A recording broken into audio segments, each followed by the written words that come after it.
Всем привет! Хочу вам сегодня рассказать про услуги скорой медицинской помощи, а именно, какие виды медицинской лицензии организации, оказывающие услуги скорой медицинской помощи, должны иметь. В минимальном значении на сегодняшний день, согласно постановления Российской Федерации о лицензировании медицинской деятельности, приказов Минздрава, а также федерального закона Российской Федерации, организации должны иметь услуги вне медицинской организации по анестезиологии и реаниматологии для оказания услуг взрослому населению, по педиатрии для оказания услуг детям. Ребенок– это лицо, не достигшее 18 лет, согласно федерального закона. Также в дополнение организации, имеющие лицензию по скорой медицинской помощи, согласно приказу Минздрава об укладках и оснащении бригад скорой медицинской помощи, должны иметь лицензию на наркотические средства, психотропные вещества. А именно, это приобретение, использование, хранение, отпуск и перевозка данных средств второго и третьего перечня. Без данных лицензий данные организации считаются нарушающими законодательство Российской Федерации. Сейчас мы вместе с вами наглядно это увидим в приказах. Поехали.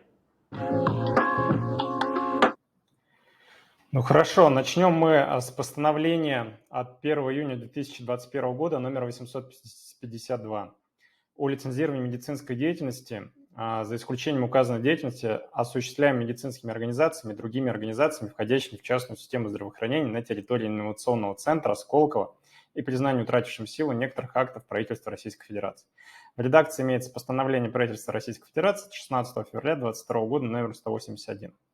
Данная редакция никакого значения к скорой медицинской помощи изменениям не имеет. Там только информация о том, что добавился новый вид – это психотерапия. Значит, здесь я в документах всех выделил желтым цветом все необходимое для нас. Что нас интересует для начала? Пункт 4. Медицинскую деятельность составляет работа услуги по перечню согласно приложению, которое выполняется при оказании первичной медико-санитарной, специализированной, в том числе высокотехнологичной, скорой, в том числе скорой специализированной медицинской помощи. Ну, соответственно, конечно, имеются другие еще услуги, которые в приложении имеются. Далее. Имеется, значит, пункт 7. Осуществление медицинской деятельности с грубым нарушением лицензионных требований влечет за собой ответственность, установленную законодательством Российской Федерации. При этом под грубым нарушением понимается невыполнение лицензиатом требований, предусмотренных пунктом 5 и подпунктами А, Б и Г, пункта 6 настоящего положения, повлекшее за собой последствия, установленные частью 10 статьи 19.2 Федерального закона о лицензировании отдельных видов деятельности. К федеральному закону в заключение нашего видео мы обязательно вернемся и посмотрим статью 19.2. Значит, как указывал пункт 4, имеется здесь приложение. В данном приложении нам нужно найти скорую медицинскую помощь. Значит, приложение, перечень работ услуг, составляющих медицинскую деятельность. Медицинскую деятельность составляет скорая медицинская помощь. Замечательно. Отсюда вывод. Скорая медицинская помощь требует лицензирования. Приказ Минздрава номер 866М от 19 августа 2021 года об утверждении классификатора работ и услуг, составляющих медицинскую деятельность, как раз показывает, какие виды медицинской деятельности точечно требуется лицензирование. Но для начала мы посмотрим с вами приказ Минздрава номер 388Н от 20 июня 2013 года об утверждении порядка оказания скорой, в том числе скорой специализированной медицинской помощи. Что здесь нам нужно узнать? Важная информация здесь такая, что в приложении номер 2 «Правила организации деятельности выездной бригады скорой медицинской помощи», пункт 4, выездные бригады скорой медицинской помощи по своему профилю подразделяются на общепрофильные и специализированные. Пункт 5. Специализированные выездные бригады скорой медицинской помощи подразделяются на бригады анестезиологии, реанимации, в том числе педиатрические, психиатрические, экстренные, консультативные, авиамедицинские. Что отсюда мы выносим? Мы отсюда выносим информацию, что есть бригады, точнее профили, общепрофильные, специализированные. Ну, это то же самое, что есть профильные специалисты, к которым вы приходите в поликлинику, есть терапевт, а есть специализированные врачи, узкоспециализированные, это хирург, невролог, кардиолог. Это специализированные врачи. Заключение в этой информации, что нам требуется бригады скорой медицинской помощи, которые подразделяются по видам. Переносимся и возвращаемся назад в приказ номер 866Н. И смотрим, какие виды деятельности требуются по скорой медицинской помощи для лицензирования. Это у нас пункт 3. Вот мы подходим к нему. При оказании скорой, в том числе скорой специализированной медицинской помощи, организуются, выполняют следующие работы, услуги. Нас интересует не медицинская организация. Вот я выделил. По анестезиологии и реаниматологии. Замечательно. По педиатрии. Замечательно. Психиатрии, наркологии, реаниматологии. Почему я выделил именно эти пункты? Потому что данные бригады указаны в приказе номер 388Н. Соответственно, я здесь зафиксировал, что вот бригады и вот основные виды лицензии, необходимые для оказания услуг скорой медицинской помощи. Услуги скорой медицинской помощи необходимы как для пациентов на дом с выездом, как для стационара, для медицинской транспортировки из стационара домой, либо из дома в стационар, а также медицинское сопровождение массовых мероприятий, где из этого мы выносим вывод, что по анестезиологии и реаниматологии требуется для оказания медицинской помощи взрослому населению, по педиатрии у нас требуется для оказания медицинской помощи детям. Ребенок – это лицо, не достигшее 18 лет, согласно федеральному закону. Поэтому основные виды скорой медицинской помощи необходимы для лицензирования и оказания качественной медицинской помощи, которые не будут нарушать законодательство Российской Федерации. Повторюсь, скорая медицинская помощь по анестезиологии и реаниматологии для оказания медицинской помощи взрослому населению. По педиатрии для оказания помощи детям до 18 лет. Вы же не отправите ребенка к психиатру. Вы же не отправите взрослого с температурой к психиатру. Соответственно, каждый вид деятельности необходим для оказания той или иной услуги. А теперь самое главное, о чем не знают многие заказчики и государственные заказчики, которые нарушают законодательство. Значит, приказ номер 1165М от 28 октября 2020 года об утверждении требований комплектации лекарственными препаратами, медицинскими изделиями, укладок и наборов для оказания скорой медицинской помощи. То есть мы выяснили, что требуется лицензия на услуги скорой медицинской помощи. Виды по анестезиологии, реаниматологии и педиатрии для оказания взрослому и детскому населению. Требования по комплектации. Значит, укладка общепрофильная. Тут даже написано, что не вид, а тип, да, профильная, реанимационная. Это для описания. Вид лицензии общепрофильной, я повторюсь, не существует. Значит, что здесь нам важно? Я выделил желтым цветом, чтобы мы не теряли здесь время. Конечно, с этими документами можно ознакомиться по ссылке в описании под этим видео. Будут все документы, можно внимательно их изучить. Значит, препараты для общей анестезии. Фентанил, раствор для внутреннего внутримышечного введения. Дальше.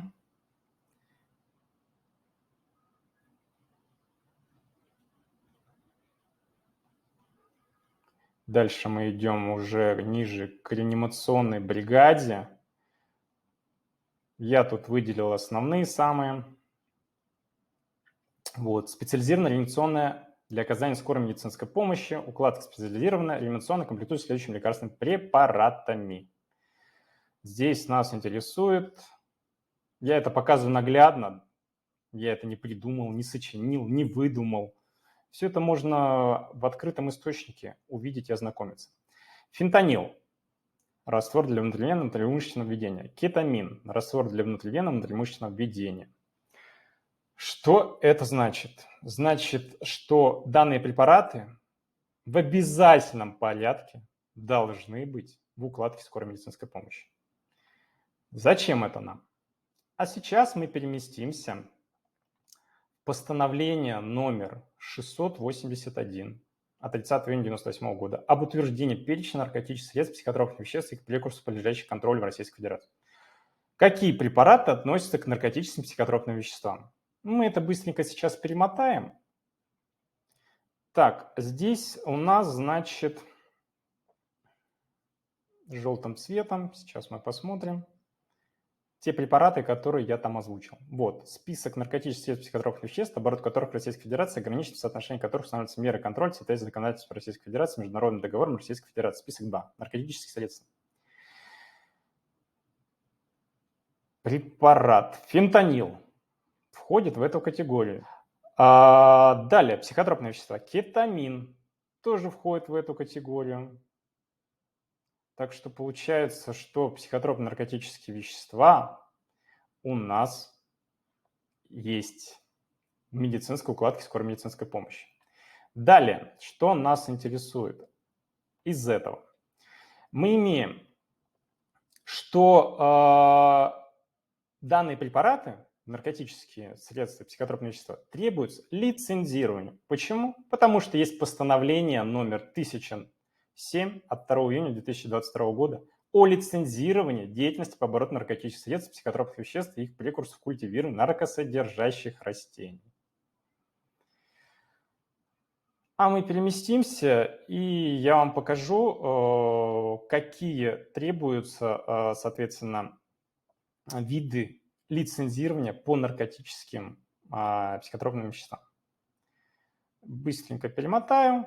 Вот, давайте начало покажу вам. Перечень работы и услуг, составляющих деятельность по обороту наркотических средств, психотропных веществ и их прекурсоров, культивированных наркосодержащих растений. Приложение. Смотрим пункт 30. Хранение наркотических средств, психотропных веществ, внесенных в список второго перечня наркотических средств, психотропных веществ и прекурсоров, подлежащих контролю Российской Федерации. Я не буду полностью говорить, я коротко скажу. Также перевозка второго перечня, отпуск, за исключением отпуска физическим лицам второго перечня, приобретение второго перечня, использование второго перечня. Далее то же самое хранение, перевозка, отпуск, приобретение, использование внесенных в список третьего перечня наркотических средств, психотропных веществ и их прекурсоров. Почему? Ну, я вкратце скажу. Организация медицинская приобретает наркотические средства? Приобретает. Правильно? Правильно. А организация их использует? Использует. Отпускает? Отпускает. Ну, за исключением отпуска физическим лицам, как указано. Хранит наркотические средства у себя в сейфе? Хранит. Чтобы получить медицинскую, точнее, лицензию на наркотические средства, нужно иметь комнату под охраной и так далее. В этом постановлении все в деталях написано, можно ознакомиться. И самое главное, о чем скорая помощь умалчивает, это перевозка наркотических средств, психотропных веществ. Что это значит? Это значит, что бригада из пункта А в пункт Б, перемещаясь с наркотическими средствами, которые находятся в машине скорой помощи, в сейфе, в машине скорой помощи имеется сейф, должны иметь перевозку наркотических средств. Либо мы откроем другой приказ, либо есть у нас постановление номер 526 от 31 марта 2022 года об утверждении правил перевозки наркотических средств, психотропных веществ и их прекурсоров на территории Российской Федерации. Мы же в России, а также оформление необходимых для этого документов и о признании утраченной силы некоторых актов и отдельных положений некоторых актов правительства Российской Федерации. Что здесь я выделил? Пункт 2. Настоящие правила распространяются на перевозку наркотических средств, психотропных веществ, прекурсоров на территории Российской Федерации любыми видами транспорта, осуществляющими юридическими лицами, имеющими лицензию на осуществление деятельности по обороту наркотических средств, психотропных веществ, прекурсоров, культивированию наркосодержащих растений с указанием выполнения работы и услуг по перевозке наркотических средств, психотропных веществ и их прекурсоров. Вот так вот. То есть, имея перевозку, данная, соответственно, транспортировка из пункта А в пункт Б наркотических средств возможна. Если это не имеется, тут указано, перевозки подлежат охране, но самое тут главное, что в пункт 5 решение о необходимости обеспечения их охраны принимается руководителем юридического лица, перевозчика. Ну, то есть организации, которые имеют лицензию на перевозку наркотических психотропных веществ, вправе самостоятельно принять решение, требуется им охрана или не требуется.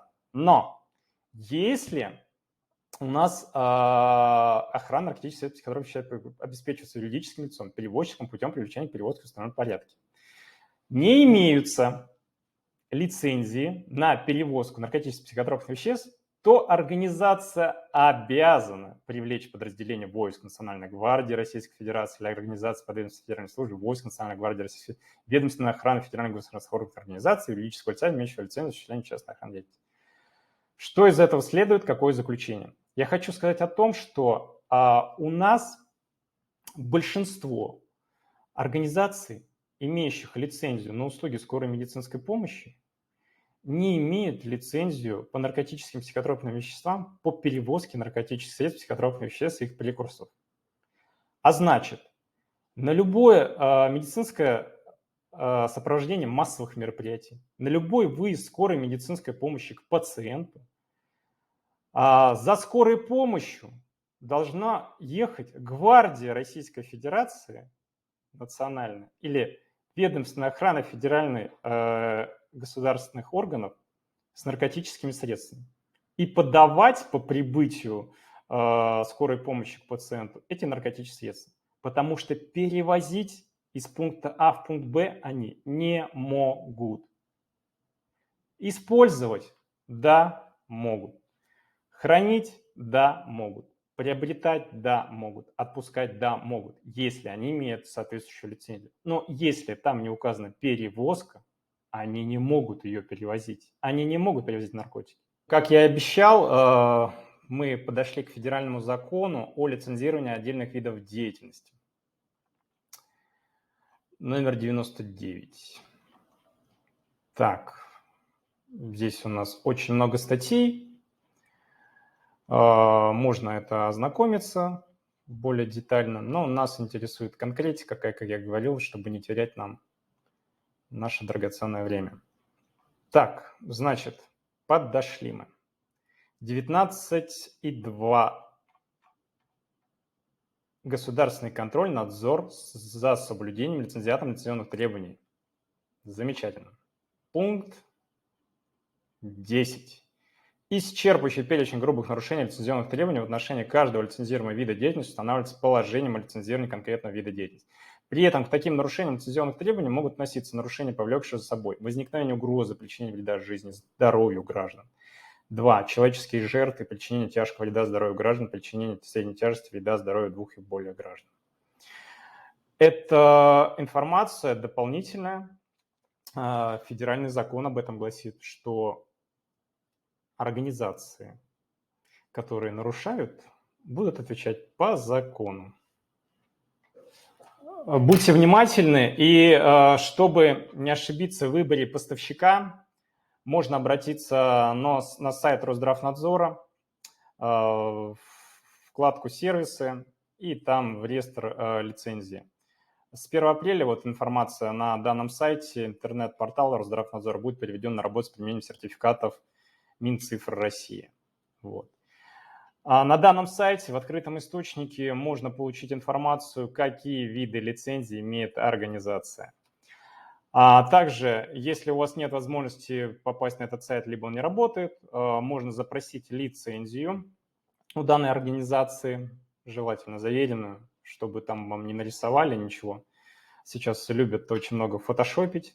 Специалистов очень много разнообразных, берут действующую лицензию у какой-либо организации и там перерисуют свое наименование какое-либо.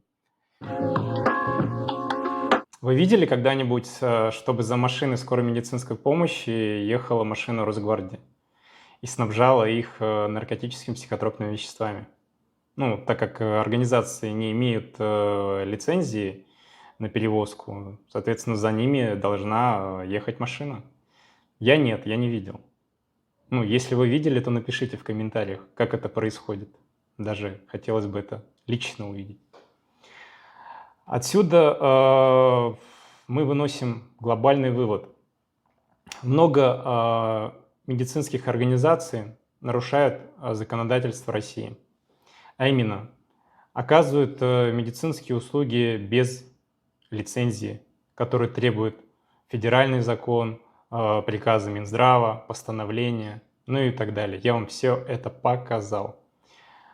Либо, зная об этом, просто не обращают внимания, говорят, так и без этого же можно. Так вот, я говорю, что если организация нарушает статью 14.1 КоАП РФ «Осуществление предпринимательской деятельности без лицензии», то должны заплатить штраф, а также быть на колпаке у Росздравнадзора. Организация, которая постоянно раз в год отправляет информационные письма о соблюдении лицензионных требований. Каждая организация получает эти письма. Так, значит, они в открытую получают и закрывают глаза, а вдруг пронесет. Так вот, я хочу сказать про то, что а вдруг не пронесет, и человеческая жизнь будет не спасена, так как все требования, которые мы с вами увидели, говорят о том, что угроза жизни людей не было. Чтобы было все в порядке, все были укомплектованы, и при малейшей ситуации была оказана медицинская помощь. Ну а если заказчики решили просто сэкономить, не обращать никакое внимание на документы поставщика услуг скорой медицинской помощи, то это зря. Любая давка на массовом мероприятии, либо любое некачественное введение препарата пациенту ведет за собой возможную смерть. И тут уже уголовная ответственность. Будут разбираться правоохранительные органы. Тут не только обычные заказчики, тут и государственные заказчики в связи с своим незнанием, а возможно неизучением информации нарушают тоже КоАП РФ, статью 7.30, когда публикуют конкурсную документацию, запрос котировок с нарушениями. Об этом много мы разговаривали в заседании УФАС разных регионов, Москвы, Санкт-Петербурга. Эту всю информацию можно увидеть, ознакомиться с ней под видео в ссылке. Оставлю полезные ссылки под этим видео, как и говорил, чтобы все имели в виду, ознакомились, прежде чем выбрать достойного поставщика. Тут же не важно сама машина. Ну, купили ребята, вот участники, захотели бизнесом заняться, купили машину, скорой помощи, мигалки повесили. А вы проверите у них документы. Они имеют лицензии? Все ли они имеют, как требует законодательство? Вот что для начала нужно проверять. А то, что показали вам машинку, ну, купить несложно. Вот такое видео у меня сегодня получилось. Если было полезно, информативно, ставьте лайк, подписывайтесь на канал. Дальше также буду рассказывать, вещать полезную информацию. Будьте здоровы и не болейте. Всего вам доброго. До свидания.